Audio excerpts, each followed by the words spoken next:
This is Justin Domino, and you are listening to the Stand Firm podcast, where we're talking about all things faith, Bible, and culture, and how to stand firm in a world that makes it difficult to do so. Let's dive in together.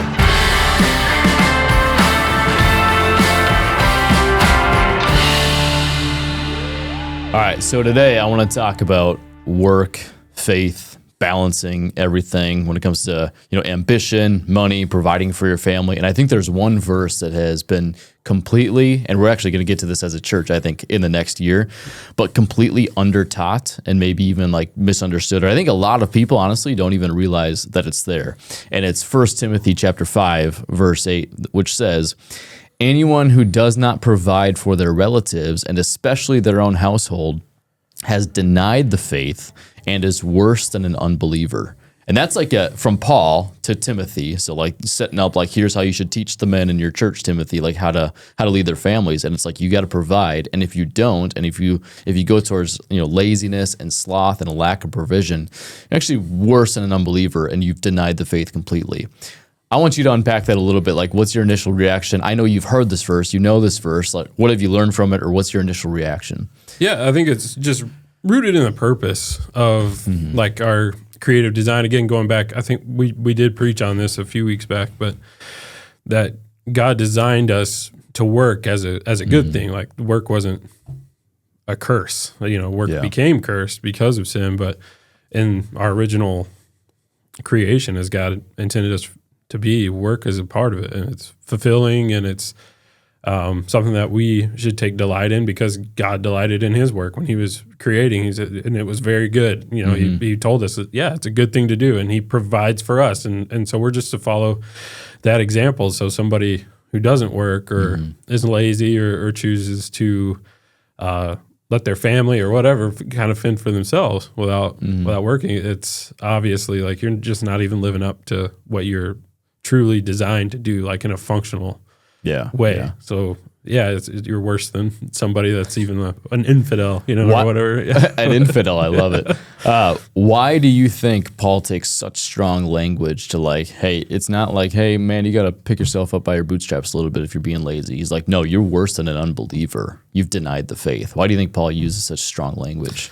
Well, I think we see the example of Paul too, because like he wasn't just a traveling preacher that just got to go on mission trips his whole life. Like he was a tent maker too, so he worked, and it wasn't just like he was just setting up camp and having fun. Like that's a legit job, and so he was, I guess today we say bivocational or something like. He had a ministry life and then a work life, and he really didn't even have a family to provide for, but just for himself. And basically what he's saying is you're not even living up to like the most basic created purpose that you have if you're going to choose to not work, because God has created us in His image to create and to design and to cultivate and all this stuff, and that's what work is. And if you're not going to participate in that, you're not living as a human. That's literally, I think, what he's getting at there. And so, pretty tough words, but we need to know that, because you're not living a full existence if you're not exerting yourself and work for some purpose. I liken it to like, God in His infinite knowledge, wisdom, and power has provided a way of salvation for us, and a way of like He's given us His word. He said, like, if you follow me and surrender to me, like, here's how you do it. And if you follow God, essentially you're being this is going to sound really weird, I think, when I say it. Essentially you're being like a little human form of God. Like we're called to emulate Christ. Like when He provides, we provide. When He's gracious, we become gracious people. He makes us like Him.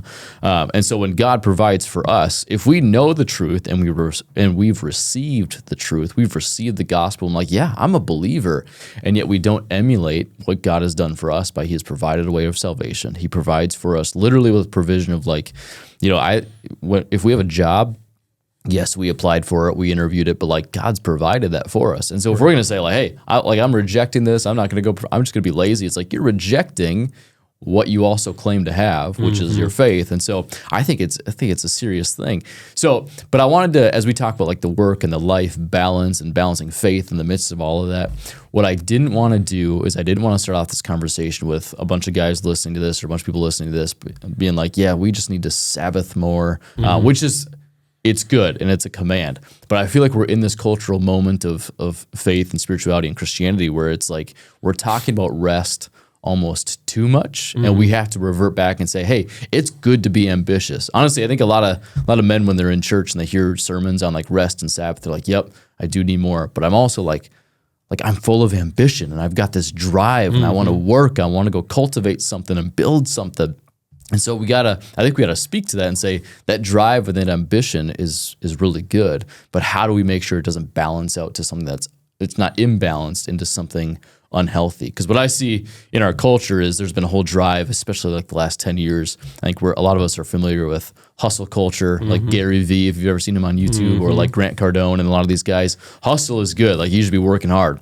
But there's a lot of these guys who get like 5, 10, 20 years down the road and they're wildly financially successful, but interior, their families are falling apart. They don't have a relationship with their kids. Their wife has left them because family does matter in the midst of provision. So for you, why don't you walk through, like you've been married for, is it 10 years or so? A little under 10 years. When did you guys get married, you and Michelle? Yeah, so it'll be 10 years December 26th this year. Gosh, you guys are getting old. Yeah. And we just celebrated, Maddie and I, we just celebrated 10 years in August. So we're about the same. And you've got, how old is Bev? Bev's 6. Bev is 6. Junior Junior's 3. 4 today, yeah. Oh, yeah, it's her birthday today. Yeah. So, Awesome. 4-year-old. So you're a lot like me. So been married for almost 10 years. I've been married for 10 years. I got a 7-year-old and a 3-year-old. So we have like this weight on our shoulders to provide for our families. While at the same time, both of our wives do work. Maddie's nearly full-time. Your wife is part-time, I believe, right? So why don't you walk through, like, how have you handled work, ambition, balancing that with life and raising a family and providing for them? Share your story a little bit. Yeah, so I maybe a little bit different from most people, but like I started off knowing that I was going to be in ministry. So I went to school for that, and a lot of my education was ministry-based. And so I remember even when I got my Master of Divinity, which is like, it's like the MBA for the church world. It's just a degree you could kind of do whatever with in the church landscape. But even doing that, I knew there's not a whole lot of money in this. You go out just knowing that that's what it's going to be. If you're doing ministry, it's you're not going to end up being wildly successful necessarily money-wise, and you shouldn't be. And that's not why people get into it. But and I was okay with that because originally I thought, hey, I'm going to do foreign missions anyway, so I'm never going to have money, and I'm going to die on the backside of the world, and nobody's ever going to know about it. So like, and when I got married, that shifts a little bit because now you have somebody to take care of, right? And then especially when you have kids, that weight of like, I am the sole provider right now for my family. And so most of the time through ministry, it was kind of you work for the church, and it was a full-time deal. Like I was putting 40 hours in most of the time for church work, but I also needed to do something else to supplement our income because it's just not a whole lot there, especially if you're working in a church plant or something starting out. So I started taking part-time jobs. And when we moved up here, I think within the first couple weeks of being in Minnesota, I went part-time at UPS and started waking up at 3 a.m. and get there early to load trucks up. Crazy hours. I wake up at 3 a.m., load the trucks up. They're usually out by 9, and then I would start my church day. And so that was part of our life for 3-4 years. And then also doing the church plant, waking up early in the morning. We had young kids, so Michelle was staying home, keeping them alive, and so it was, I don't think a lot of people like in the like regular world jobs who are not like in the church and church planting, I don't think they realize like church planting is like, it's a startup. It's like, if you liken it to the business world, like you're an entrepreneur starting this thing from ground zero, it's a lot of blood, sweat, and tears to actually pull that off. And a lot of those guys are like bivocational, so working in the regular world, but also trying to start this whole church. Like it's a really big deal. Oh yeah. And I love that you bring up like you don't go into ministry for the sake of money. Maddie, who's been very gracious, and she was in it from the start. She's like, yep, okay, I understand. Like, you're going to be a pastor, and especially start off as a youth pastor. Like, okay, we're not going to make a bunch of money. But there's been a few times throughout our marriage where she's like, can you just be a doctor or something like that? Right? Because, there are some guys out there, some pastors out there who have figured out how to make a killing, and whether that's right or wrong, I think that's their own heart and where they're at. But But yeah, I mean, generally speaking, we don't get into ministry to make a bunch of money, Right. by any means, even though there's a ton of work that goes into it. So you're at UPS for a few years. Do you see like, hey, eventually I got to get out of this like 3 a.m. to 9 a.m. then start at the church. Yeah. Like, I got to get out of this cycle. What does that look like? That's the issue is if you're somebody that's motivated, and I always have been. Like I've always been, if I wanted to do something and I put my mind to it, I was gonna do it. And I see that like in my oldest daughter because she's relentless. Like if there's something that she gets on her mind, we will not stop hearing about it until it happens. And I look at it and it frustrates me. It's one of these things that what you see in your kids, because you know it's you and you see them living it out, it gets a little more frustrating. But that's how I am. And she's a reminder of like, that's really who, like, that's my personality. So when I got into UPS, it's really easy to start climbing a ladder because I just started getting promoted right away because I showed up on time. You do a halfway decent job. And in that environment, they're just looking for somebody that can, you know, just give a little more responsibility. So I just started saying yes to stuff. And eventually that ended up being a full-time position. Yeah.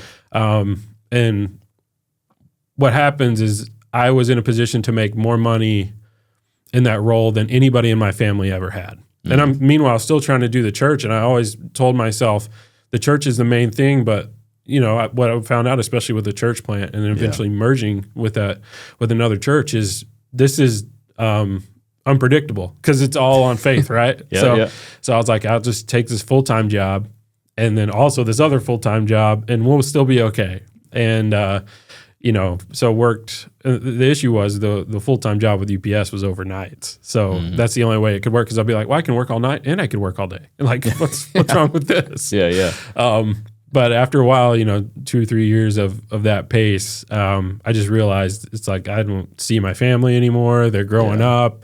There's just certain memories that Michelle's like, you remember when we went and did this? And I'm just like, nope, I have no memory of that, you know? And it's so I started realizing that. And then that's when I understood it's like, okay, I think I've started chasing this wealth and this, you know, achievement, recognition, satisfaction just by being good and showing up and being like, hey, you do a good job. And because of that, we're going to pay you more and we're going to give you more responsibility. And I think when my corporate life was going really well and the church plant was struggling because UPS never missed a beat through COVID. Like we blew up. Well, I was going to say, yeah, it probably blew up. That was the most successful. There was a lot of money to be made, right? But the church was struggling. And I think what happened was a shift to go to what seemed like was succeeding. Like the church's disappointment and struggle and slow growth and where is God? You know, did he call us up here to struggle through this, right? But then it's like, oh, this job over here, I'm crushing it. I'm doing great. And people are telling me I'm doing great. And there's a lot of money and the benefits are sweet and all this kind of stuff. But, you know, it came to a head with like the health, my health and our schedule. I feel horrible. I don't ever sleep. I don't even really know who my family is right now, like for the most part. And when we go do stuff, even when I am there, I'm either thinking about work or worrying about work or just tired. And I'm not present. So something had to change. And that's when I started looking for a full-time ministry role. And, you know, that's when the Lord brought. Yeah, you want to work a 9 to 5 more so. Get back to a normal schedule. But basically it was unsustainable. You're trying to find something, chase both things. And I'm not saying that it's bad to try to be fully invested in church and also fully invested in your career. But you just have to watch out with the purpose. Like I just felt like I was more fulfilled in that achievement than I was in who God really has called me to be and what he's called me to do. Yeah. And that's a dangerous thing. Well, if you diligently read the Bible, like Old Testament and New Testament, there are calls to like, hey, you got to go make some money and you got to provide for your family and you got to like not only provide income, but you got to like save for your family and have retirement. Like if you read the book of Proverbs, there's a lot in there. Like, hey, like Proverbs 6, go to the ant, O sluggard, laziness leads to poverty. Proverbs 19, laziness brings on deep sleep and the shiftless go hungry. And Matthew 25, Jesus gives the parable of the talents. The lazy servant is rebuked. So I think there's a lot of there's a lot of verses against laziness and like, hey, you got to get up and you got to provide. But at the same time, you can overdo it and say, okay, at what point is like too much, whether it's like the amount of money you're striving after or the amount of hours you're actually working. And you got to figure out like what's the balance. And I think a good radar for this is, how's my wife feeling and how are my kids feeling? There's been seasons where I've had to work infinitely more than other seasons. You know, in the summertime, June, July, church is a lot slower. So it's like, I could cut out a little early today. Like my work is done, the sermon's done. Like I put a bow on everything. It's like 3:00, I'm going to head out of here because I know that like once September, October, November, and then even like Easter season, you know, March, April, it's like, hey, there's a lot of long hours. So there's some give and take. Right. But I think what's some wisdom in here is understanding, like if somebody listening to this is in that season where it's like just work, understanding that there's seasons.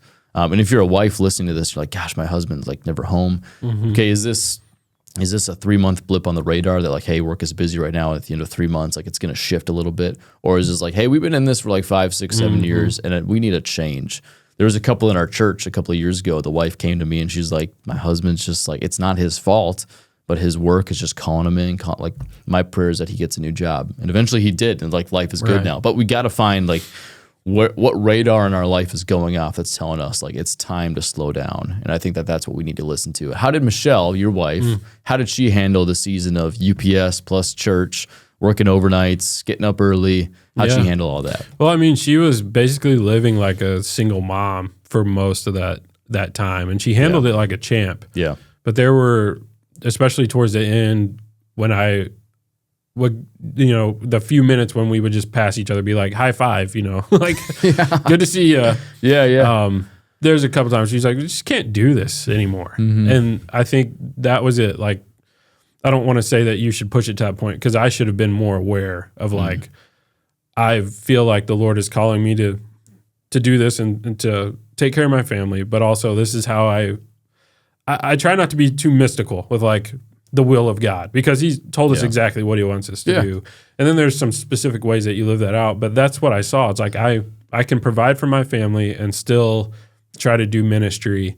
And I thought I could just handle all that. But my wife was like, I don't think you can. Like that was really the honesty there. It's like nobody else sees it. Like you show up on time to both places, but they don't see that you're just like miserable and tired and all this, like I was sleeping 3.5, like 4 hours, maybe on average. During that time. And she's just like, you're going to kill yourself doing this. When you're in your late 20s, that feels sustainable. Now you're 32, right? But when you're late 20s, early 30s, it kind of feels like, I can do this. But like, if you're 40, 50, 60 years old, like 40 is still young, but like you're starting to cross that threshold. Like, okay, now my body feels it. My brain feels it a little bit. Like I'm 32 and there's days where it's like, I don't want to get out of bed. My shoulder hurts. I was talking to Johnny, a camera guy.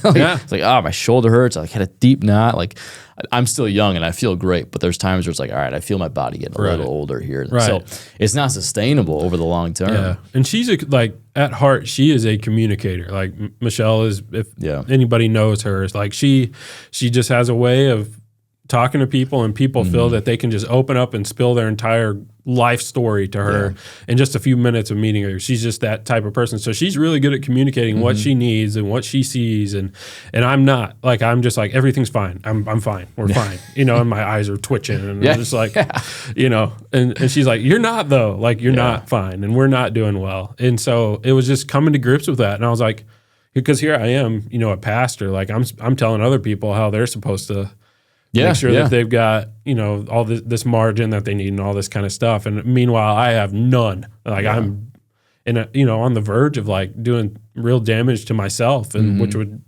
translate to damage to my family. So like having just the minute to stop and be like, you know what, she's right. And having that conversation. So then we just had to kind of make a plan. Okay, we know that this isn't working, but what do we do now? Like, we've got all this going, commitments here, commitments there. What do we do? And so we just prayed and had to sit down and make a plan of like, okay, how do we transition our entire life? That's really what it was, but it's worth it, you know? And I think it came to a point, somebody brought this verse to me, and this is Ecclesiastes 4, which if you know, it's just depressing all the way through pretty much. But basically in Ecclesiastes 4, verse 7, it says, "Again, I saw something meaningless under the sun. There was a man all alone. He had neither son nor brother. There was no end to his toil. Yet his eyes were not content with his wealth. For whom am I toiling, he asked, and why am I depriving myself of enjoyment?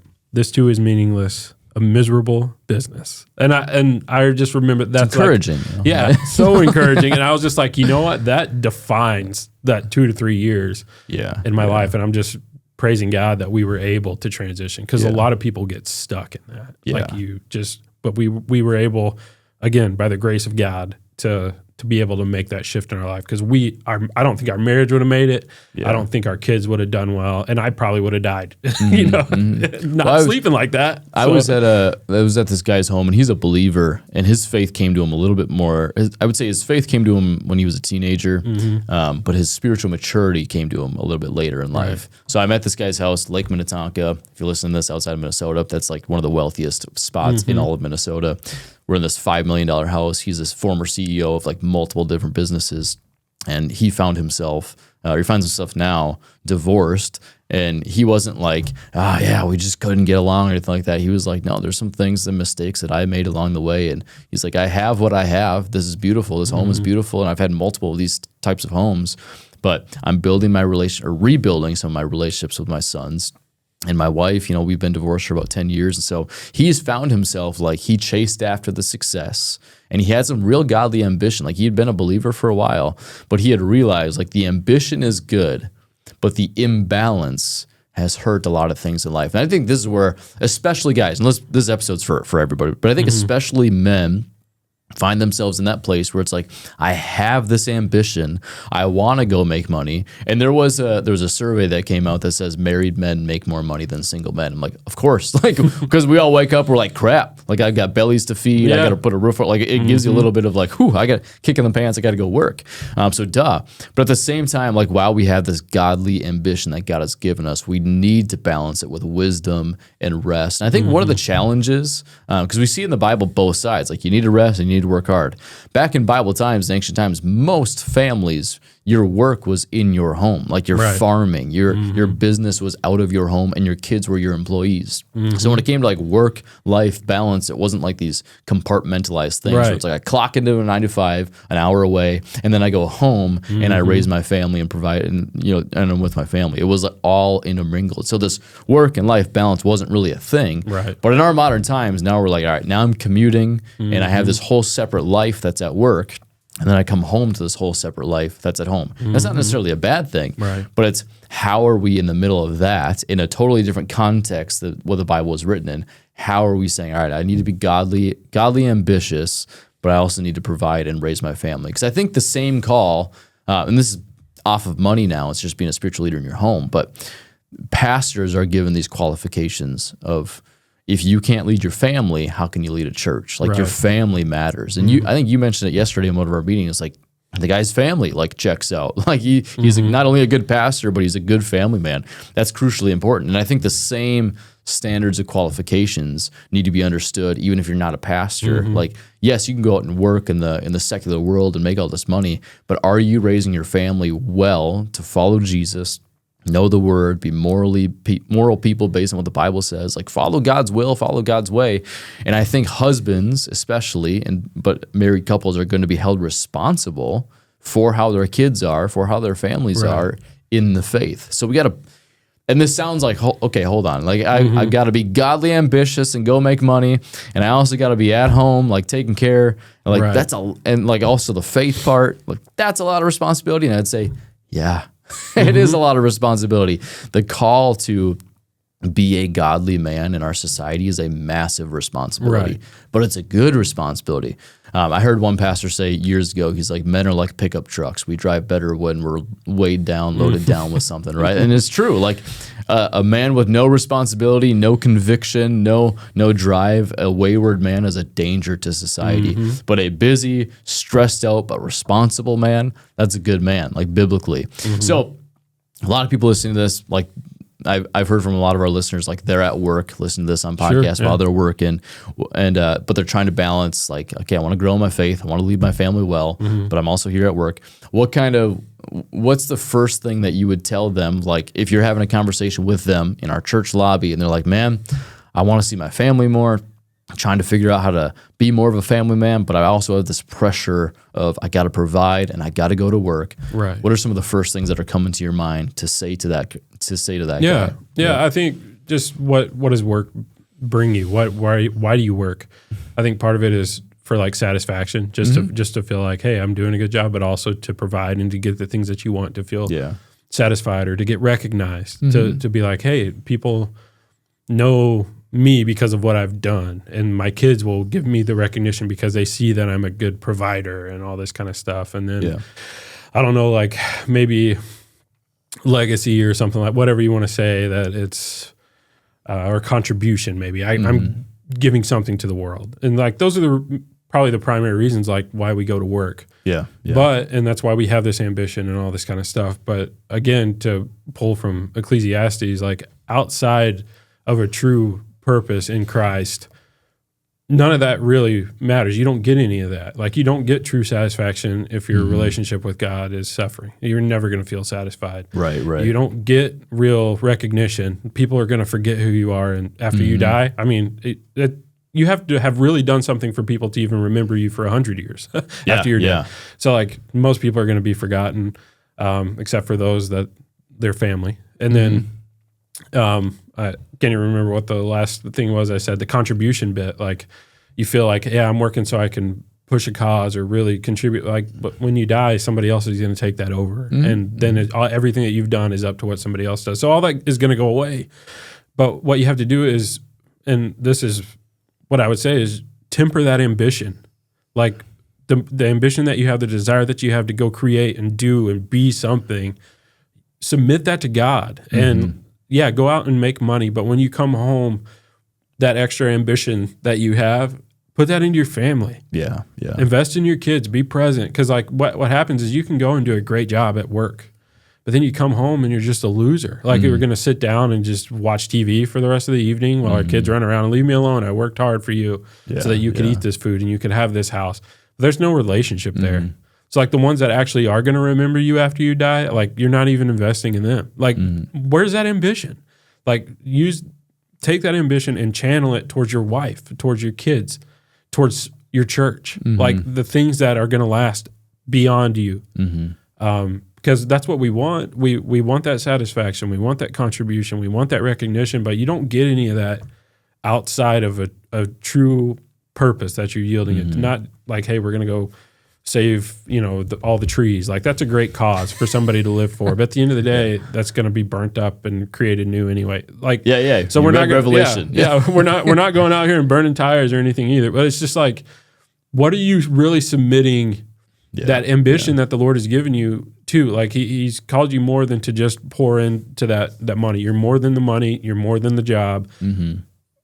What about your kids? What about your family? What about that legacy? The ones that will remember you, even though nobody else does. What will they remember? And I think channeling that ambition, channeling it into your church, that community that's going to continue to thrive and live for the kingdom of heaven, not just for the wealth that you can gather here. That's what I would say, is just channel that extra ambition. If you feel like, hey, work is not enough, I need to do more. Well, then focus on your family, focus on your kids, focus on your wife. I love that you're disconnecting the word ambition from only being tied to work. Because like we should be ambitious about like go build something. I don't know, like do something, like be successful, do what you need to do. Not everybody needs to be like financially successful or whatever it is, but like go build something meaningful. But at the same time, when you come home, be as ambitious about your family as you are about your work. I think that's huge. There's a couple of guys, and I won't mention them by name just for the sake of, I don't want to embarrass them, but they're in my small group. And recently, both of them in the past year and a half have both quit their 9-to-5 and they're stay-at-home dads, for lack of a better term. One of them is like developing the land. They bought like 100 acres with their family, and they're going to section off, subdivide, and sell plots. And so he's like cultivating all of this.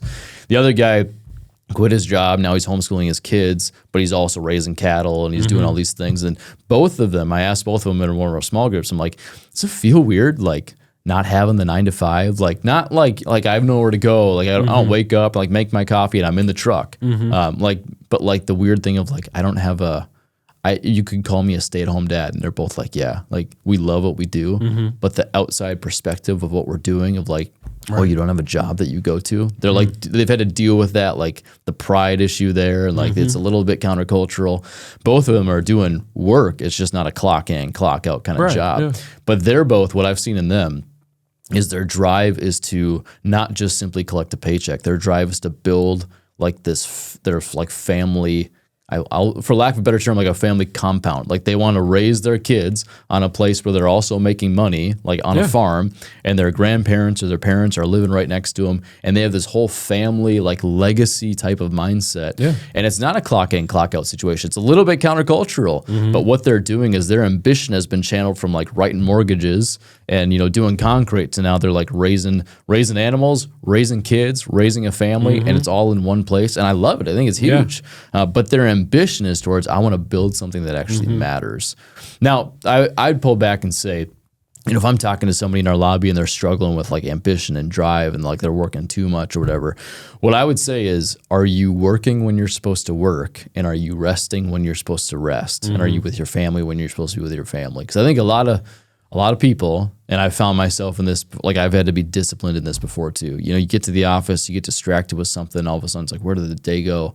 And now I've missed a few tasks I had to get done. So now I'm working until midnight because I didn't get it done at the office. Now my family life is suffering.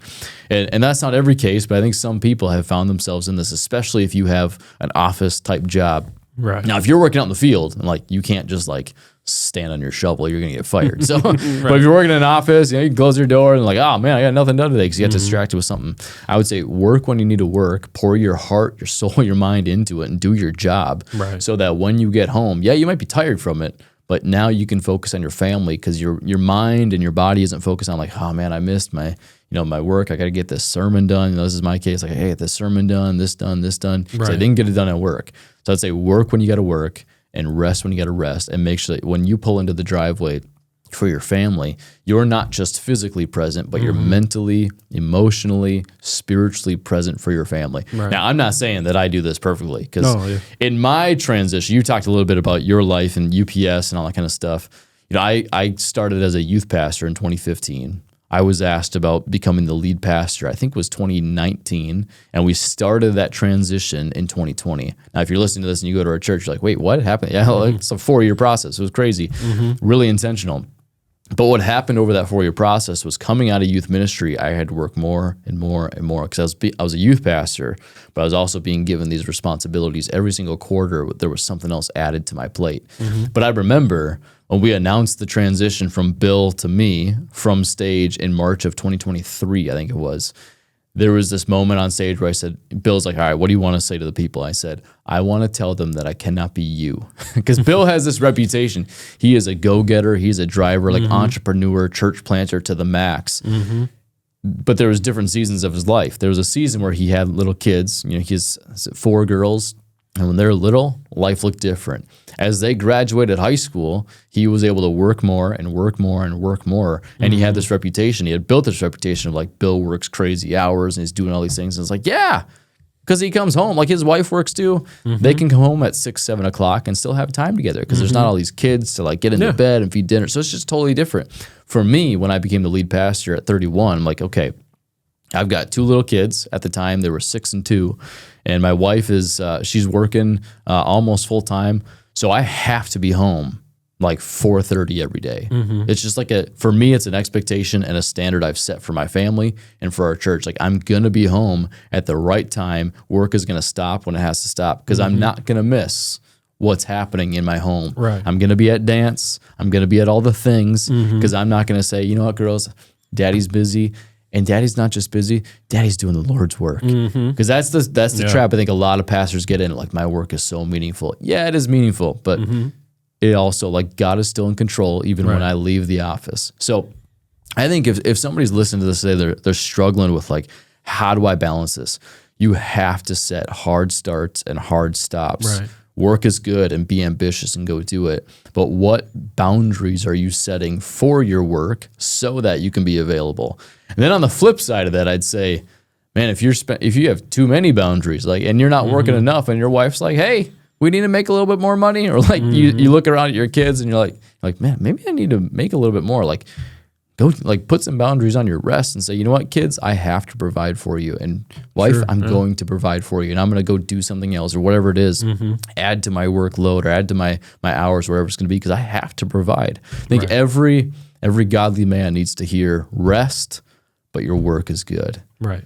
When it comes to what you've learned along the way, or maybe what you've learned, even from your own family, your own upbringing, what was it like, living with your dad, and how was he? Was he a hard worker? Was he somebody who rests well? How was it modeled for you, this whole work and life and faith balance? Yeah. So, I mean, first of all, my parents are awesome, like great godly people. They've served in the church my entire life, and like that's been an example. But my dad started out just blue collar. He was working in a manufacturing facility, running some big machines, and kind of the same way. He did a really good job with that. Got promoted to the management side, and we ended up moving and ended up working in the office. And I mean, he's had this work for the same company as long as I can remember. So super faithful, loyal employee, even though I would say the work probably wasn't satisfying, as like he doesn't wake up thinking, I love this. He did it to provide for us. Yeah. And it was a good job. My mom was a school teacher, so they both worked. My whole, really, I think from third grade on, my mom was working once we were all school age. So she worked as well. But that was the thing, is my dad was at all of my basketball games. He always made it for those things. We got to go out and do stuff together. But working that job consistently and always just being tied to it, for us, that was a work ethic thing that I learned. And I think he would probably look back and say, yeah, I wish I would have spent more time here and there. And I don't think anybody would look back on their life and say, yeah, I have no regrets, because we all, like even now, I think, realize that. I mean, I know I did. There's a couple of years there I'm never going to get back, memories that I don't have, because either I was too sleep deprived or sleeping through it, literally. So that's a bummer to think about that. But from my dad, I just learned that, hey, even if you don't like it, you get up and go to work. And I think, there's some things you can be passionate about what you do, but at the end of the day, knowing that your family is taken care of, that's a really important thing. Not that you have to keep waking up every day and hating your life. I don't think he did. I think he liked the people that he works with, and he has good relationships, and he's a super outgoing guy, well respected. Well, I love that you said that, because I've talked to some guys in our lobby before, and I've had some counseling sessions where people are like, man, I hate like just stepping on a shovel, digging dirt, or like flipping burgers or whatever. I'm like, yeah, does it feel meaningless? Maybe. But when you go home, is there food on your table and you're providing for your kids? Like that's where the meaning is found. Right. Not necessarily maybe in the work. It's what the work accomplishes for you. It provides for your family. Right. And I'm where I'm at because of the work that he did for us. Right. So super thankful for it. But I think one thing that I've learned is that there are seasons to life. And you were already talking about this. There's going to be a time in my life where I can fully devote myself to work. Yeah. And I'll have to, because I might be paying for college, or you're helping with college or whatever for my kids whenever they get older, or not, whatever that looks like. But there's going to be a time when they're not in the house, and then I'll have an opportunity to devote more time to work itself and to enjoy that. But right now, like we don't get these days back. When your kids, like I got to go to breakfast with my 4-year-old this morning. Like that's super cool. I wouldn't have been able to do that if I was still working at UPS. I'd be yelling at drivers to get out of the building and go deliver stuff. So like that's a decision that I made to be able to have that opportunity. And I think realizing that is a good thing. Like, yeah, you're not always having little kids is tough, and providing for little kids is tough, and for family and all that. But while you have them in your home, enjoy it. Enjoy this time. And then like you'll be able to pad your retirement a little bit better one day. Like hopefully, you'll be able, hopefully you'll get to spend a little more time, right? At work. But I think just understanding that there are these seasons, and enjoy where you're at and focus on that. Right now, like a part of my job is to raise those kids. Yeah. There's going to be a point when they're out of my house, and that's not going to be that's not going to be a primary responsibility for me at that point. Still to be a good father, but not to the extent it's not as hands-on. Yeah, right. There's just I have to devote literal time to help them do that stuff, that just to keep them alive, right? So, but there's going to be a time when that's not the case, and there will be good things and bad things, I'm sure, that come with that. But to understand that life is, it comes in these seasons, and you're not always trapped in this. Like but enjoy what is unique about this time that you're in. Like if you're somebody that's got kids in your home right now, make the most of that time. If you're somebody that now you're an empty nester, then make the most of that time. Like find what you can do in that stage, and then because eventually there will be grandkids running around that you want to spend time with. So it's just, there's just these seasons, and you have to navigate that with wisdom and how you choose to spend your time, and what is most important. I think is the big thing, is stepping back, taking a step, and just like prioritizing what am I doing, and just asking yourselves, what are we doing with our life right now? Like, why are we doing these things? And I think that helps, because if you're like, all right, I got to grind it out this next 5 years because we're going to hit this goal or whatever, that gives you the ability to plan and make that time worthwhile, and you can make it to that goal. But if you're just letting life just rule you, you're going to feel miserable. So I love that you brought that up, because it's literally where I was just about to go next with our conversation.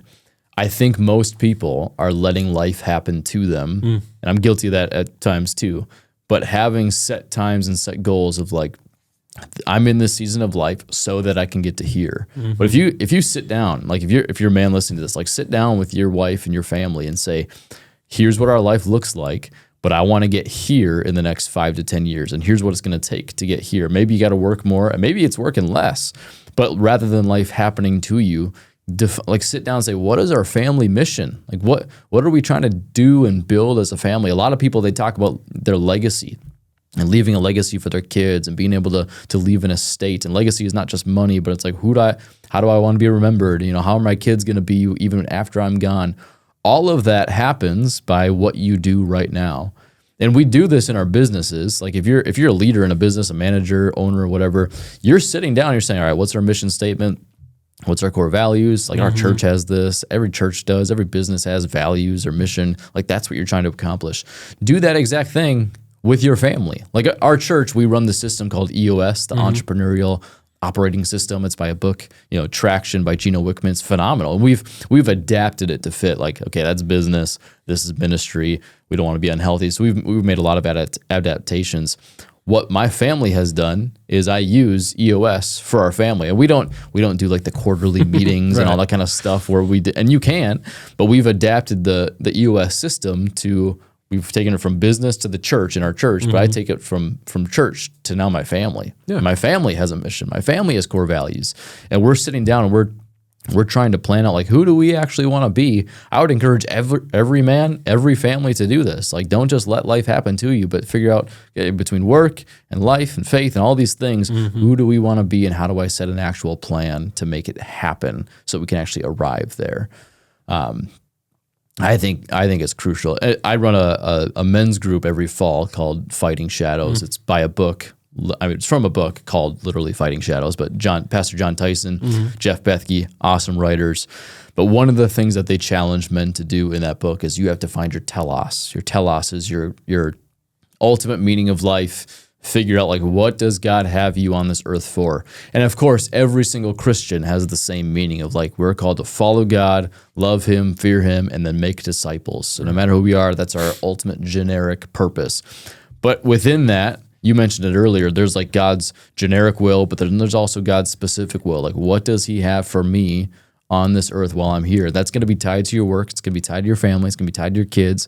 Who do you want to be? And I think sitting down and figuring that out, not just for your family, but for yourself as a godly woman or as a godly man. Now, how I want to close this is, and I'm going to make a generalized statement here. Most of the married couples in our church, the man is working and the wife is either part-time or she's staying at home. And of course, I know that there are some women working full-time and maybe they make a little bit more money. So I get that, nothing wrong with that. But what I want to say is, if you're a woman listening to this and you're like, it's frustrating, my husband works way too much or whatever it might be, how do you think, or how would you coach that woman? How would you pastor that woman to figure out the work-life balance with her husband when she's at home or she's part-time and she's frustrated? Life is too busy. He's working too much. I'm stressed out all the time. Where do you go with that? Well, I can only speak from my experience on this because again, there's a lot of different situations out there, but I know what happened with us is our communication just became very one way. Yeah. Where I said, well, this is where we're at, because I deal, just to be transparent, I know where we're at financially. Like I pay our bills. Like my wife has an idea, but like she doesn't know like when everything's coming out, right? And when, all this kind of stuff. You don't like, let her know. That's it. Yeah, that's it. But I mean, it'll be the men. Yeah. That's right. But she's like homeschooling our kids, and she's like, but what I realize is I'm the only one that's making these decisions. Yeah. And basically I said, well, we need this and I have to do this. So this is what we're going to do. Does that sound good to you? And she's like, oh yeah, sure. And it basically what it was is just a one-sided, the communication was non-existent. Really. Yeah. And what I would say is if you're a wife that's going through that, and I know my wife needed that, is we have to sit down and we have to talk, well, just what you're saying. We have to talk about what are we doing? Like what is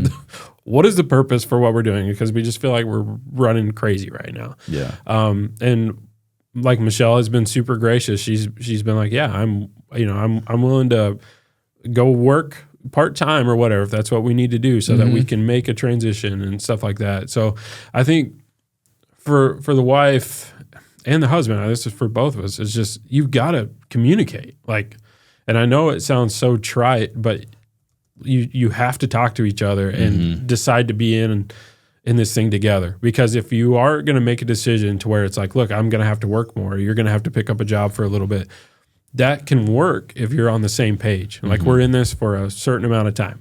And once we're done with it, hey, praise the Lord. Now we can make a change after that. But if you're just like, hey, we're doing this, like you do what you have to do, I'll do what I'm going to do. And that's where frustration and all that sets in. And so I think the biggest thing, especially generally speaking for wives, is just to communicate, to be like, this is where we're really at. This is the situation we're in. This is what we need. This is how long I think we're going to, and what can you handle, and what do I need to do? Because the discussion is like, look, I would go work 17 jobs if that's what it took, right? To provide for my family. If Michelle's like, I can't do this, I can't do all of this. Just communicating what you can actually handle. Because what happens is if you get into even an agreement, we're going to do this, but you're underestimating or overestimating maybe how much you can do. Bitterness starts to take root. Oh, for sure. Like, my husband's out doing this, and because he decided to do that, now I have to pick up all this over here, and you don't want that to happen. What you're saying is crucial. Everything is a trade-off. Like Maddie and I have had these discussions before. There's been times where like money is super tight, and she's been like, can you go get a second job? And I've killed that because I'm like, no, because everything is a trade-off. Like if I had to, like if we were literally at $0 and we're behind on our payments, we've never been there before. Right. If that was the case, I would do what I had to do. But right now, we can live within our means. It's a conversation of, can we live within our means? Because if I go get a second job, we'd have more money, but now it's less time with you. Now it's less time with the kids. Now I can't go to this. I can't go to this. Everything's a negotiation. Everything's a trade-off. If we were in a dire situation, of course, but we're not. So how can we live within our means to make sure that I can be home more, you can be home more, and we can figure this out? What I do every morning when Maddie and I wake up, I read her Proverbs 21:9. Better to live on a corner of the roof than share a house with a quarrelsome wife. I'm kidding. I don't actually read that to her. How's that going for you, Justin? It's going really well. No, I don't read that to her. But I'll say this, that this is in the Bible. It's kind of a crazy verse that people are like, wait, the Bible says it's better to live on a corner of the roof than with a nagging wife. Yeah. There's truth to this, though. If you're a wife and you're in that season and you're like, man, I'm stressed, I need my husband home more, he's working too much, and you're frustrated, what you said is crucial. Don't let bitterness set in. I think some wives, they know what their husbands respond to, and some husbands are fine with it. Like, if you need to lay down the law, like, sit down with your husband and say, hey, like, be home more. Right. Some guys, this is for the wives, they feel the pressure of provision. Like they feel like, I got kids, I got a wife, I got a mortgage, I gotta work more. So they have this internal struggle of like, I'm not making enough, and that's tied to identity. If you're not making enough, if money is tight, now you feel like less of a man. There's a whole there's a whole thing. It's like an iceberg, right? You see the tip of the iceberg, that's not making enough money. Underneath that is this whole like identity crisis. Right. It could be a huge thing. So I would just encourage the wives in this to don't be that wife who just runs at like, hey, do this or do this or do this. Like, I'm frustrated. Communicate well what you're saying, but understand that this is a sensitive topic, and communicate with your husband what you need, and be very honest, clear, upfront, but understand, I think, the weight of responsibility that he is probably carrying and what he is shouldering, and understanding it from that point of view, and having a clear but gracious conversation about where we're at with work, where we're at with life, where we're at with faith, and making sure it's all balanced and healthy and in a good way. Well, Christian Malone, thank you, man. Appreciate it. Yeah, thank you.